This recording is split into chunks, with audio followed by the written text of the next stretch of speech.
اعظم امام ابو حنیفہ رحمۃ اللہ تعالی علیہ، آپ کا نام نامی اسم گرامی نعمان ہے۔ آپ کے والد محترم کا نام ثابت ہے،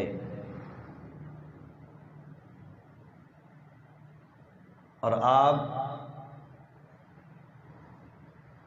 سن 80 ہجری میں پیدا ہوئے۔ سیدنا امام اعظم رضی اللہ تعالیٰ عنہ، سب سے پہلی بات تو آپ یہ سمجھیں کہ امام اعظم وہ امام ہیں کہ جو سب فقہ کے اماموں کے استاد ہیں۔ جتنے فقہ کے امام ہیں ان سب کے استاد ہیں امام اعظم امام ابو حنیفہ رحمۃ اللہ تعالی علیہ۔ اور پھر جتنے بھی محدثین ہیں وہ کوئی کسی نہ کسی واسطہ سے امام اعظم امام ابو حنیفہ کے شاگردوں میں ان کا شمار ہوتا ہے۔ اور مسلمانوں میں تقریباً 80% جو ہے وہ مسلمان امام اعظم امام ابو حنیفہ رحمۃ اللہ تعالی علیہ کے مقلد ہیں۔ کچھ لوگوں کو تقلید سے جو ہے وہ چڑ ہے اور طرح طرح کی وہ باتیں کرتے ہیں تقلید کے حوالے سے، لیکن اس بات کو بھول جاتے ہیں کہ جن اماموں کی روایت کی ہوئی احادیث کو وہ بیان کرتے ہیں اور وہ مانتے ہیں، وہ ائمہ احادیث، وہ ائمہ حدیث جو ہے وہ بھی مقلد ہے، اور ان کے کہنے کے مطابق جو مقلد ہے وہ مشرک ہے، اور مشرک کی جو ہے وہ گواہی قابل قبول نہیں ہے ان کے گمان کے مطابق۔ تو اب یہاں پر یہ بات جو ہے بہت ہی قابل توجہ ہے کہ جب ان کے کہنے کے مطابق جو مقلد ہوتا ہے اس کی گواہی قابل قبول نہیں ہے، وہ کہتے ہیں مقلد جو ہے وہ مشرک ہے، جب وہ مشرک ہے تو مشرک کی گواہی قابل قبول نہیں ہوتی ہے۔ تو جب یہاں تک بات آ گئی تو اب جو ہے انہی اماموں کی احادیث کی کتابیں پڑھی بھی جاتی ہیں، پڑھائی بھی جاتی ہیں جو خود مقلدین ہیں۔ جو امام مقلدین ہیں اب ان کے فتوے کے مطابق، ان کے کہنے کے مطابق ان کی تو گواہی قابل قبول نہیں ہے، چہ جائے کہ ہم ان کی روایات کو قبول کریں۔ یہ توجہ کے ساتھ یہ باتیں سننے والی ہیں، تھوڑی سی علمی گفتگو ہے۔ تو امام اعظم امام ابو حنیفہ رحمۃ اللہ تعالی علیہ آپ وہ عظیم ہستی ہیں، اور جتنے بھی محدثین ہیں جنہوں نے بخاری شریف، مسلم شریف، ترمذی، نسائی، مسلم، ابن ماجہ، ابو داؤد شریف، سیاستہ کی جو کتابیں ہیں یہ تو نبی پاک صلی اللہ علیہ وسلم کے وصال باکمال کے تقریباً 200 سال بعد جو ہے وہ لکھی گئی ہیں، اتنا جو ہے وہ درمیان میں وقفہ ہے۔ لیکن سیدنا امام اعظم رضی اللہ تعالیٰ عنہ وہ عظیم ہستی ہیں جو ڈائریکٹ تابعی ہیں، ڈائریکٹ تابعی۔ اب یہ بات سمجھیں کہ جس نے ایمان کی حالت میں نبی پاک صلی اللہ علیہ وسلم کو دیکھا وہ صحابی ہے، اور جس نے صحابی کو دیکھا وہ تابعی ہے۔ تو امام اعظم وہ عظیم ہستی ہیں کہ جب آپ اس دنیا کے اندر جلوہ گر ہوئے، جب آپ پیدا ہوئے تو اس وقت تقریباً کوئی 22 صحابہ کرام جو ہے وہ زندہ تھے، 22 صحابہ کرام دنیا کے اندر موجود تھے جب امام اعظم جو ہے وہ پیدا ہوئے، جن میں سے 8 کی ملاقات امام اعظم سے ثابت ہے کہ 8 صحابہ کرام سے امام اعظم کی ملاقات بھی ہوئی ہے۔ تو آپ کی جو مسند امام اعظم کتاب ہے اس کے اندر جو آپ کی روایات ہیں ان میں کچھ احادیث مبارکہ ایسی بھی ہیں کہ جو آپ نے ڈائریکٹ صحابہ کرام سے جو ہے وہ روایت کی ہیں۔ یہ تھوڑی سی بات سمجھ لیں، جو بھی حدیث پاک کو روایت کرتا ہے وہ پوری روایت بیان کرتا ہے۔ روایت یہ ہوتی ہے کہ میں نے فلاں سے سنا، وہ کہتا ہے میں نے فلاں سے سنا، وہ پھر آگے بتاتا ہے اس نے فلاں سے سنا۔ یہ پوری جو ہے وہ لسٹ ناموں کی بیان کی جاتی ہے کہ اس نے کس سے سن کر بیان کی، اس نے کس سے سن کر بیان کی، اس نے پھر کس سے سن کر بیان کی۔ تو یہ مکمل جو ہے راویوں کے نام جو ہے وہ لکھے جاتے ہیں اور بیان کیے جاتے ہیں، لیکن امام اعظم امام ابو حنیفہ رحمۃ اللہ تعالی علیہ، آپ وہ عظیم ہستی ہیں جنہوں نے ڈائریکٹ صحابہ کرام سے بھی احادیث مبارکہ روایت کی ہے۔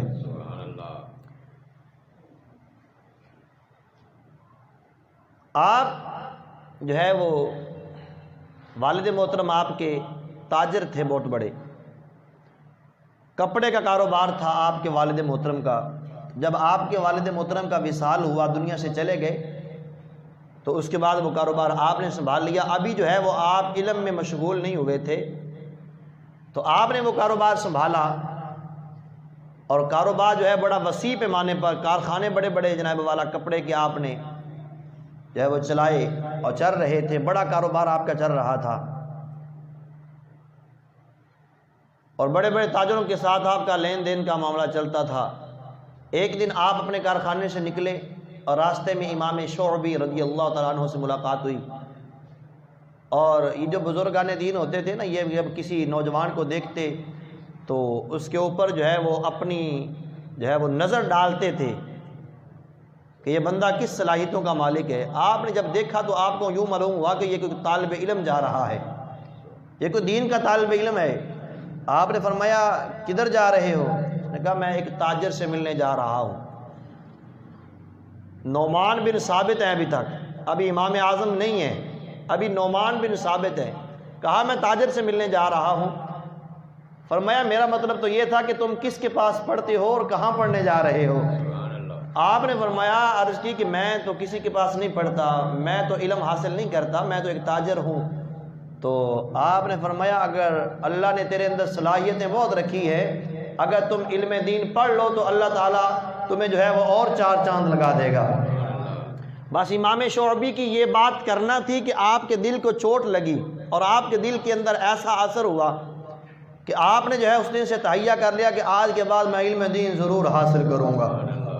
تو آپ نے جو ہے وہ علم دین کی جستجو شروع کر دی، علم دین سیکھنا شروع کر دیا، پڑھنا پڑھانا۔ آہستہ آہستہ پڑھتے پڑھتے شیخ حماد رحمۃ اللہ تعالی علیہ کے پاس آپ جو ہے وہ پڑھتے رہے۔ آخرکار آپ اس مقام پر پہنچے کہ آپ کو اللہ تعالیٰ نے وہ صلاحیتیں عطا فرمائیں کہ حدیث کے معاملہ میں بھی اور فقہ کے معاملہ میں بھی آپ جو ہے بڑے بڑے مسائل کا جو ہے وہ آپ نے استنباط کیا، اور حدیث طیبہ سے، قرآن پاک کی آیات مبارکہ سے آپ نے فتاوی جات جو ہے وہ شروع کر دیے۔ علم دین پہلے پڑھا، پھر جو ہے وہ علم دین کو آگے جو ہے وہ پھیلانا شروع کیا۔ نبی پاک صلی اللہ علیہ وسلم کی حدیث پاک ہے کہ سرکار نے فرمایا کہ فارس کے کچھ لوگ ایسے ہیں کہ اگر علم ثریا کی بلندیوں پر بھی پہنچ جائے تو فارس کے لوگ وہاں سے بھی علم کو لے آئیں گے۔ تو اس حدیث پاک کی تشریح کے اندر علماء نے لکھا ہے کہ وہ یہاں سے اشارہ حضرت سیدنا امام اعظم امام ابو حنیفہ رحمۃ اللہ تعالی علیہ کی طرف ہے۔ تو سامعین محترم، صرف اور صرف علم ہی حاصل نہیں کیا، علم بھی حاصل کیا، علم حاصل کرنے کے ساتھ ساتھ آپ نے جو ہے وہ تقوی اور پرہیزگاری بھی جو ہے وہ آپ کی کمال درجے کی تھی۔ آپ کی سیرت کی کتابوں کے اندر لکھا ہے کہ آپ رمضان شریف کے اندر 61 قرآن پاک ختم کیا کرتے تھے۔ 60 اور 61 قرآن پاک آپ قرآن پاک رمضان شریف کے اندر ختم کرتے تھے، ایک دن کو اور ایک رات کو۔ تو 60 تو یہ ہو گئے، اور ایک نماز تراویح کے اندر پورا قرآن پاک پڑھتے تھے۔ تو 61 قرآن پاک امام اعظم امام ابو حنیفہ رحمۃ اللہ تعالی علیہ رمضان شریف کے اندر ختم کیا کرتے تھے۔ ساری رات عبادت میں گزر جاتی ہے۔ صبح کا جب وقت ہوتا ہے تو آپ گھر میں آتے ہیں، لباس تبدیل کرنے کے بعد پھر نماز پڑھاتے ہیں، نماز پڑھانے کے بعد پھر درس اور تدریس کا سلسلہ شروع ہو جاتا ہے۔ ظہر تک یہی سلسلہ چل رہا ہے، پھر ظہر کی نماز پڑھنے کے بعد پھر لوگوں کو دین پڑھانا شروع کر دیا، پھر عصر پڑھی پھر دین پڑھایا، پھر مغرب پڑھی پھر دین پڑھایا، عشاء پڑھنے کے بعد پھر آپ گھر چلے جاتے ہیں، اور کچھ دیر کے بعد جب دیکھا کہ لوگوں کی آمد و رفت ختم ہو گئی ہے، پھر اللہ کے گھر میں آ جاتے ہیں اور ساری رات اللہ کی عبادت میں گزار دیتے ہیں۔ وہ امام اعظم امام ابو حنیفہ رحمۃ اللہ تعالی علیہ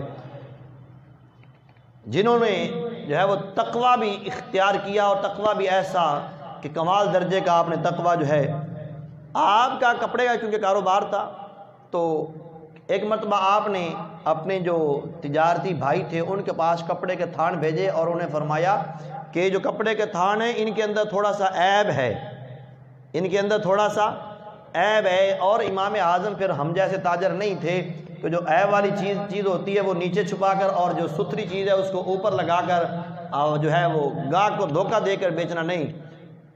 فرمایا کہ اس کپڑے کے اندر عیب ہے، جو کوئی لینے آئے اسے بتا دینا کہ اس کے اندر فلاں عیب ہے، میں اسے یہ پہلے بتا دینا۔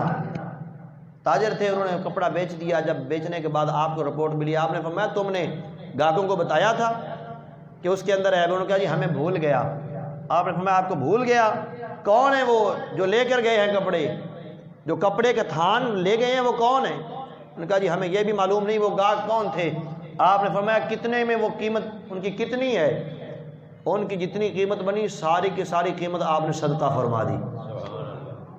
تقویٰ، اس قدر آپ کا تقویٰ تھا۔ امام محمد رحمۃ اللہ تعالی علیہ، جو طرفین ہے نا، طرفین، یہ فقہ کی اصطلاح کے اندر یہ جملہ استعمال ہوتا ہے۔ طرفین میں امام اعظم اور امام محمد رحمۃ اللہ تعالی علیہ کا نام آتا ہے۔ امام محمد جب آپ کے پاس پڑھنے کے لیے آئے تو اس وقت آپ امرد تھے، ابھی داڑھی وغیرہ نہیں آئی تھی، بالکل جو ہے وہ بے ریش تھے۔ تو بے ریش جو بچے ہوتے ہیں وہ عورتوں کے احکام میں ہوتے ہیں۔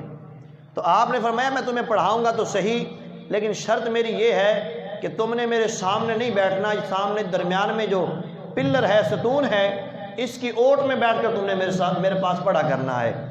کہا ٹھیک ہے جی میں پڑھتا رہوں گا۔ ایک دن آپ پڑھا رہے تھے، لالٹین رات کا وقت ہے، جل رہی ہے، اس لالٹین کے ذریعے اس نوجوان کا، امام محمد کا جو سایہ ہے وہ سامنے نظر آیا، تو سائے کے اندر کچھ بال نظر آئے۔ آپ نے فرمایا اے محمد آپ کی داڑھی آ گئی ہے؟ انہوں نے کہا جی حضور میری داڑھی آئے ہوئے 1 سال ہو گیا ہے، 1 سال ہو گیا۔ فرمایا اب تم میرے سامنے بیٹھ کر پڑھا کرو۔ شامعین محترم، یہ ہے امام اعظم امام ابو حنیفہ رحمۃ اللہ تعالی علیہ کا تقویٰ، اور آپ کا جو ہے وہ صبر اور تحمل وہ بھی بے مثال ہے۔ بے مثال تھا آپ کا صبر اور تحمل۔ آپ کے والد محترم کا انتقال ہوا تو آپ یہ جانتے ہیں، اور ہر بندہ یہ بات جانتا ہے، جب اللہ کسی بندے کو مرتبہ مقام عطا فرماتا ہے تو اپنے بھی اور بیگانے بھی کچھ لوگ ہوتے ہیں فطرتی طور پر جو مخالفت کرتے ہیں، اور خام خواہ کی مخالفت ہوتی ہے ان کی، بلا وجہ کی، صرف ایک حسد بغض کہ یہ بندہ اس مقام پر کیوں ہے۔ تو آپ کا ایک جو ہے وہ رشتہ دار بھی تھا، جاننے والا بھی تھا، وہ آپ کی بڑی مخالفت کرتا تھا۔ جب آپ کے والد محترم کا انتقال ہوا تو 3 دن جو ہے وہ لوگ آپ کے پاس افسوس کے لیے آ رہے ہیں جا رہے ہیں۔ 3 دن کے بعد جب آپ اٹھ کر چوک کے اندر آئے تو وہ شخص سامنے سے آیا، کہنے لگا اے ابو حنیفہ میں نے سنا ہے آپ کے والد محترم کا انتقال ہو گیا ہے۔ آپ نے فرمایا ہاں میرے والد محترم کا انتقال ہو گیا۔ تو اس بندے نے کہا پھر اس طرح کرو، اپنی والدہ کا نکاح مجھ سے کر دو۔ کتنی بڑی بات ہے۔ سننے والا کہتے ہیں اگر ہم سے یہ بات کی ہوتی یا ہم مر جاتے یا مار دیتے۔ بندہ غم سے نڈھال ہو اور اس وقت یہ بات کی جائے، کہا کہ اپنی والدہ کا نکاح مجھ سے کر دو، بڑی غصے والی بات ہے، لیکن شرعی طور پر یہ غلط نہیں ہے، نکاح کا پیغام ہے۔ تو آپ نے جو ہے صبر اور تحمل کا مظاہرہ کرتے ہوئے آہ بھری اور فرمایا کہ ابھی میری والدہ عدت میں ہیں، وہ چونکہ عاقلہ بھی ہیں بالغہ بھی ہیں، جب عدت پوری ہو جائے گی تو میں ان سے پوچھ لوں گا، اگر وہ راضی ہوں گی تو نکاح کر دوں گا، اگر نہیں ہوں گی تو نہیں کروں گا۔ آپ نے یہ بات کی اور کر کے آپ آگے تشریف لے گئے۔ جو ہی آپ آگے چلے آپ کی آنکھوں میں آنسو ہیں، آسمان کی طرف منہ کیا، کہا مولا واہ تیری کیا مرضی ہے، تو بھی کتنے بڑے بڑے امتحان لیتا ہے۔ بس آپ نے یہ بات کی اور تھوڑا سا بھی آگے گئے ہیں کہ پیچھے سے شور برپا ہوا۔ آپ نے پیچھے مڑ کر دیکھا تو لوگ بھاگے آ رہے ہیں، کہا اے ابو حنیفہ تم نے کیا بد دعا دی ہے اس شخص کو؟ آپ نے فرمایا میں نے تو کوئی بد دعا نہیں دی ہے، میں نے تو صبر کیا ہے، اس نے جو بھی بات کی میں نے تو صبر کیا۔ کہا جو ہی آپ چلے ہیں تو وہ شخص دڑام سے زمین پر گرا ہے اور گرتے ہی اس کی جان نکل گئی ہے۔ آپ نے فرمایا میں نے اسے کچھ نہیں کہا، میں نے صبر کیا ہے، بس میرے صبر نے اس کی جان لے لی ہے۔ میں نے صبر کیا ہے، میرے صبر نے اس کی جان لے لی ہے۔ اس نے مجھے بے وارث سمجھا تھا، لیکن میرا مالک بڑا جو ہے وہ ڈاڈا ہے، میرا مالک بڑی طاقتوں کا مالک ہے، تو لہٰذا میرے مالک نے اس سے بدلہ لیا ہے، میں نے تو اسے کچھ بھی نہیں کہا ہے۔ تو سامعین محترم، امام اعظم کا صبر اور تقوی اس قدر ہے، اور آپ فقہ کے اندر اس قدر عبور رکھتے ہیں، اس قدر عبور رکھتے ہیں۔ آج کل تو لوگ بڑی باتیں کرتے ہیں نا، ہم کسی امام کو نہیں مانتے، تمہاری وہ اپنی قسمت کی بات ہے، لیکن جن کو تم مانتے ہو وہ بھی اس امام اعظم کے شاگرد ہیں۔ جن کی احادیث کی کتابیں تم اٹھا کر اپنے سر پہ جو ہے وہ ڈورا پیٹتے ہو، وہ تمام کے تمام امام مقلدین ہیں۔ امام بخاری مقلد ہیں، امام مسلم مقلد ہیں، امام ترمذی مقلد ہیں، یہ سارے بالواسطہ امام اعظم کے شاگرد بھی ہیں، اور یہ کسی نہ کسی امام کے مقلد بھی ہیں۔ جس امام کے بھی یہ مقلد ہیں وہ امام اعظم کا شاگرد ہے۔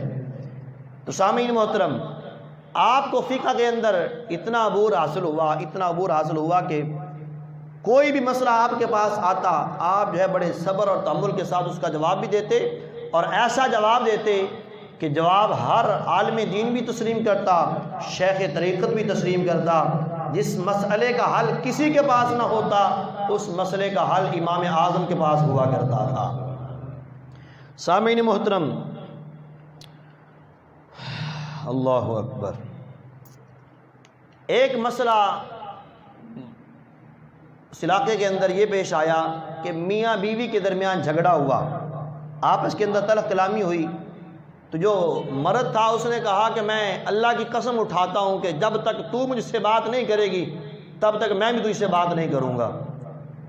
مرد نے قسم کھائی تو عورت بھی تلخ کلام تھی، وہ بھی تند مزاج تھی، اس نے بھی کہا کہ میں بھی اللہ کی قسم کھاتی ہوں جب تک تو مجھ سے بات نہیں کرے گا میں بھی تجھ سے بات نہیں کروں گا۔ اب دونوں نے قسم کھا لی، وہ کہتا ہے کہ جب تک تو بات نہیں کرے گی میں تجھ سے نہیں کروں گا، وہ کہتی جب تک تو نہیں کرے گی میں تجھ سے بات نہیں کروں گا۔ تو آپس کے اندر یہی بات ہو گئی۔ اب جو ہے وہ غصے کے اندر رات تو گزری، لیکن جب صبح ہوئی تو اب دونوں جو ہے پریشان ہیں کہ گھر کیسے چلے گا۔ اب مسئلہ پوچھنے کے لیے حضرت سفیان ثوری کے پاس مرد گیا، اور اس نے جا کر کہا جی ہم نے اس طرح قسم کھا لی ہے، میں نے بھی اپنی بیوی کے حوالے سے، بیوی نے میرے حوالے سے قسم کھائی ہے، اب اس کا کیا حل ہے؟ آپ نے فرمایا پھر قسم کا تمہیں کفارہ دینا پڑے گا، جو بھی پہلے بولے گا اسے جو ہے کفارہ دینا پڑے گا، اور پھر جب ہمیں کفارہ پڑتا ہو تب ہم جو ہے وہ پھر کوئی دوسرا مولوی ڈھونڈتے ہیں۔ جب ہماری مرضی کے مطابق کسی سے مسئلہ جو ہے وہ حل نہ ہو تو پھر ہم کہتے ہیں بھی یہ چھوٹا مولوی ہے، اس کو کم پتہ ہوگا، اب ہم فلاں کے پاس جاتے ہیں۔ تو سفیان ثوری سے مسئلہ پوچھا تو مزاج کے خلاف تھا، انہوں نے جو ہے وہ رخ کیا امام اعظم کی طرف، امام ابو حنیفہ کی طرف۔ آپ نے فرمایا اپنا مسئلہ بیان کرو۔ اس نے کہا جی میں نے قسم کھائی تھی کہ میری بیوی جو ہے جب تک مجھ سے نہیں بات کرے گی تب تک میں اس سے بات نہیں کروں گا، تو میری بیوی نے بھی وہی قسم کھا لی، اس نے کہا جب تک تو بات نہیں کرے گا میں بھی نہیں کروں گی۔ تو اب اگر ہم میں سے کوئی بھی پہلے بولتا ہے، بات کرتا ہے، تو اس کی قسم ٹوٹتی ہے اور قسم کا کفارہ دینا پڑتا ہے۔ اور کوئی آپ ایسا حل بتائیں کہ ہمیں کفارہ نہ ادا کرنا پڑے۔ آپ نے مسئلہ سنا، مسئلہ سن کے فرمایا جا کے اپنی بیوی سے بات کر، تجھے کفارہ ادا نہیں کرنا پڑے گا۔ فوراً آپ نے فرمایا جا کے اپنی بیوی سے بات چیت کر، جا اس کا حال حوال پوچھ اور جا کے اس سے گفتگو شروع کر دے، تجھے کفارہ ادا نہیں کرنا پڑے گا۔ اب وہ گیا اور جا کے اس نے اپنی بیوی کے ساتھ جناب والا بات چیت شروع کر دی۔ بیوی نے کہا بھی تم نے پہلے بات کی ہے، تمہیں کفارہ ادا کرنا پڑے گا۔ وہ کہنے لگا میں امام اعظم سے پوچھ کے آیا ہوں، ابو حنیفہ سے مسئلہ پوچھ کے آیا ہوں، انہوں نے کہا تمہیں کفارہ ادا نہیں کرنا ہوگا۔ اس نے کہا میں ایسی تسلی میں نہیں کرتی، میں ایسے جو ہے وہ یقین نہیں کرتی، میں تو تجھ سے کفارہ ادا کرواؤں گی۔ چلیں سفیان ثوری کے پاس، جب سفیان ثوری کے پاس گئے تو انہوں نے کہا بھائی تمہیں کفارہ ادا کرنا پڑے گا۔ وہ مرد کہنے لگا کہ میں نے امام اعظم سے مسئلہ پوچھا ہے، میں نے ابو حنیفہ سے مسئلہ پوچھا۔ انہوں نے کہا بھی یہ ابو حنیفہ جو ہے یہ بھی جو ہے وہ عجیب ہی ہے، اپنی طرف سے مسئلے بنا کر جو ہے وہ لوگوں کو بتاتا رہتا ہے۔ اب قسم تو ٹوٹ گئی ہے، جب اس نے بات کی تو اس کی قسم نہیں ٹوٹی تو قسم کا کفارہ ادا کرنا پڑے گا۔ وہ سفیان ثوری بھی فرمایا کہ چلو میں بھی تمہارے ساتھ چلتا ہوں، چل کر ہم اس مسئلے کا حل کرتے ہیں امام اعظم کے پاس۔ جب امام اعظم کے پاس پہنچے تو کہنے لگے سفیان ثوری، اے ابو حنیفہ تم بھی جو ہے وہ عجیب انسان ہو کہ اب دونوں نے قسم کھائی ہے، جو بھی پہلے بولے گا اسے جو ہے وہ قسم تو اس کی ٹوٹ جائے گی، اسے کفارہ تو ادا کرنا پڑے گا۔ آپ نے اس شخص کو بلایا اور اس شخص کو بلا کر فرمایا دوبارہ مسئلہ بیان کرو، دوبارہ اپنا واقعہ بیان کرو۔ اب اس مرد نے کہا، کہنے لگا جی میں نے قسم کھائی تھی کہ جب تک تو مجھ سے نہیں بولے گی میں تجھ سے نہیں بولوں گا، تو میری بیوی نے بھی وہی قسم کھائی کہ جب تک تو نہیں بولے گا تب تک میں نہیں بولوں گی۔ تو فرمایا تم نے اے سفیان تم نے غور سے بات کو سنا نہیں ہے، اس نے پہلے قسم کھائی تھی کہ جب تک تو مجھ سے نہیں بولے گی، جب اس نے قسم کھائی ہے وہ تو اپنے مرد کے ساتھ بول پڑی ہے، وہ تو اپنے مرد کے ساتھ بول پڑی ہے۔ تو فرمایا کہ اس مرد کی قسم پوری ہو گئی، اب رہتی تھی عورت کی، جب مرد نے جا کر عورت کو بلایا تو عورت کی بھی قسم پوری ہو گئی، کفارہ کسی کو بھی ادا نہیں کرنا پڑے گا۔ سفیان ثوری مان گئے بھی ٹھیک ہے جی آپ نے جو مسئلہ بیان کیا ہے وہی حق ہے۔ سامعین محترم ایک نہیں کئی مثالیں ایسی ہیں کہ جن کے اندر جو ہے اللہ اکبر، ذوق کے ساتھ بولیں ذرا سبحان اللہ، کئی مثالیں ہیں آپ کے فقہ کے اندر عبور کی۔ ایک شخص جو ہے مرنے لگا، اس کے پاس خزانہ تھا، قریب المرگ تھا، بچے اس کے چھوٹے چھوٹے تھے، اس نے سوچا کہ یہ خزانہ جو ہے اس کو ایک تھیلے میں اس نے جمع کیا کہ میں اپنے بچوں کی امانت جو ہے وہ کس کے پاس رکھوں، سوچا اگر کسی غریب کے پاس رکھتا ہوں تو غریب ضائع کر دے گا، تو کسی امیر کے پاس گیا اور جا کر کہنے لگا کہ یہ میرے بچوں کی امانت ہے آپ کے پاس، جب میرے بچے بڑے ہو جائیں، جب جوان ہو جائیں اور اپنا جو ہے مال سنبھالنے کے قابل ہو جائیں تو کہا کہ جو تیرا جی چاہے انہیں دے دینا، جو تیرا جی چاہے انہیں دے دینا۔ اب جب بچے جوان ہو گئے، بچے بڑے ہو گئے، اب جو ہے مال دیکھ کر تو پھر بڑے بڑوں کے جو ہے وہ عقیدے بدل جاتے ہیں، بڑوں بڑوں کے ایمان جو ہے وہ ترازو پہ تول جاتے ہیں، مال جب اپنے ہاتھ میں آیا ہوا ہو۔ تو سامعین محترم جب بچے جوان ہو گئے، اب اس بندے کی نیت کے اندر فطور آیا، اس نے جناب والا بچوں کو بلایا اور بچوں کو بلا کر کہنے لگا جی یہ آپ کا مال ہے، یہ آپ کے والد نے میرے حوالے کیا تھا، انہوں نے کہا تھا جو تیرا جی چاہے دے دینا، تو لہذا یہ جو اندر مال ہے یہ میں نے رکھ لیا ہے، یہ تھیلا میں تمہیں دینا چاہتا ہوں، یہ تھیلا تم لے جاؤ۔ اب جب یہ بات ہوئی بچوں نے شور شرابہ کیا، ادھر ادھر بات ہوئی جناب والا، آخرکار لوگوں کے اندر بات ہوتی ہوتی امام اعظم کے پاس پہنچی۔ آپ نے فرمایا مجھے اس شخص کے پاس لے چلو۔ اس شخص کے پاس امام اعظم کو لایا گیا، لوگوں کو جمع کیا گیا، فرمایا لوگوں کو جمع کرو، لوگ بھی جمع ہو گئے۔ آپ نے فرمایا اب بتاؤ کیا مسئلہ تھا؟ اس نے کہا جی ان کے باپ نے وصیت کی تھی کہ جو تیرا جی چاہے وہ ان کو دے دینا، تو میرا جی چاہتا ہے کہ میں ان کو تھیلا دے دوں۔ آپ نے فرمایا دوبارہ پھر بیان کر۔ اس نے کہا کہ ان کے باپ نے کہا تھا جو تیرا جی چاہے ان کو دے دینا۔ آپ نے فرمایا تیرا جی مال کو چاہتا ہے کہ تھیلے کو چاہتا ہے؟ توجہ کرنا۔ آپ نے فرمایا تیرا جی جو ہے وہ مال کو چاہتا ہے یا تھیلے کو چاہتا ہے؟ تیرا جی چاہتا ہے کہ تو تھیلا رکھ لے؟ اس نے کہا نہیں، میرا جی تو مال کو چاہتا ہے۔ فرمایا اس کے باپ نے یہی تو کہا تھا جو تیرا جی چاہے گا وہ بچوں کو دے دینا، جو تیرا جی چاہے گا وہ بچوں کو دے دینا۔ تو آپ نے ایسا مسئلہ حل کیا کہ وہ بندہ حیران رہ گیا کہ وہ جو وصیت کر کے جانے والا تھا وہ بھی کوئی عام انسان نہیں تھا۔ تو سامعین محترم امام اعظم امام ابو حنیفہ رحمۃ اللہ تعالی علیہ آپ جو ہے بڑی جناب والا فقاہت آپ کو اللہ پاک نے عطا فرمائی۔ اللہ فرماتا ہے من یرید اللہ، نبی پاک صلی اللہ علیہ وسلم کا فرمان ہے من یرید اللہ خیرا یفقہہ فی الدین، میں اللہ جس کے ساتھ بھلائی کا ارادہ کرتا ہے اللہ اسے دین کی سمجھ عطا فرما دیتا ہے۔ ایک بندے نے قسم کھائی، اس نے کہا جی اللہ کی قسم میں گوشت نہیں کھاؤں گا، اللہ کی قسم میں گوشت نہیں کھاؤں گا۔ اب اس نے قسم کھانے کے بعد مچھلی کھا لی، جب مچھلی کھائی تو مچھلی کھانے کے بعد امام اعظم کے پاس آیا۔ امام اعظم کے پاس جب آیا تو آپ نے فرمایا، اس نے کہا جی میں نے مچھلی کھا لی ہے، میری قسم ٹوٹ گئی کہ نہیں ٹوٹی؟ آپ نے فرمایا تیری قسم نہیں ٹوٹی، جب وہ بندہ امام سفیان ثوری کے پاس آیا تو انہوں نے کہا بھی یہ کیسے ہو سکتا ہے کہ ابو حنیفہ جو ہے وہ قرآن کی بھی مخالفت کر رہا ہے کہ تم نے جو ہے وہ گوشت کھایا ہے اور تمہاری قسم نہیں ٹوٹی، یہ کیسے ہو سکتا ہے؟ قرآن کہتا ہے مچھلی کو کہ مچھلی جو ہے وہ گوشت ہے، قرآن نے مچھلی کو گوشت کہا ہے، تو امام اعظم جو ہے وہ قرآن کی مخالفت کر رہے ہیں، ابو حنیفہ قرآن کی مخالفت کر رہے ہیں۔ آپ نے فرمایا جا تو گھر چلا جا، 2-4 دن ٹھہر کے آنا، لیکن کفارہ ادا نہیں کرنا، کفارہ ادا نہیں کرنا، 2-4 دن ٹھہر کے آ جانا۔ 2-4 دن ٹھہر کے آیا، آپ نے اس شخص کے ساتھ ایک اور بندہ بھیجا، فرمایا تم جاؤ سفیان کے پاس اور سفیان سے جا کر مسئلہ پوچھنا کہ میں نے قسم کھائی تھی کہ میں جو ہے وہ بستر پر نہیں سوؤں گا، میں جو ہے وہ زمین پر سو گیا، اب زمین پر سونے کی وجہ سے میرا جو ہے وہ قسم ٹوٹی کہ نہ ٹوٹی۔ وہ بندہ سفیان ثوری کے پاس آیا جس نے پہلے مسئلہ پوچھا تھا، اس سے امام اعظم نے فرمایا تم نے پیچھے بیٹھ جانا ہے، تم نے آگے نہیں جانا ہے۔ اب وہ بندہ سفیان ثوری کے پاس آ کر مسئلہ پوچھا، جی میں نے قسم کھائی تھی کہ میں بستر پر نہیں لیٹوں گا، میں جو ہے بستر پر نہیں آرام کروں گا، میں زمین پر لیٹ گیا ہوں، اب بتائیے جو ہے میری قسم ٹوٹی کہ نہ ٹوٹی؟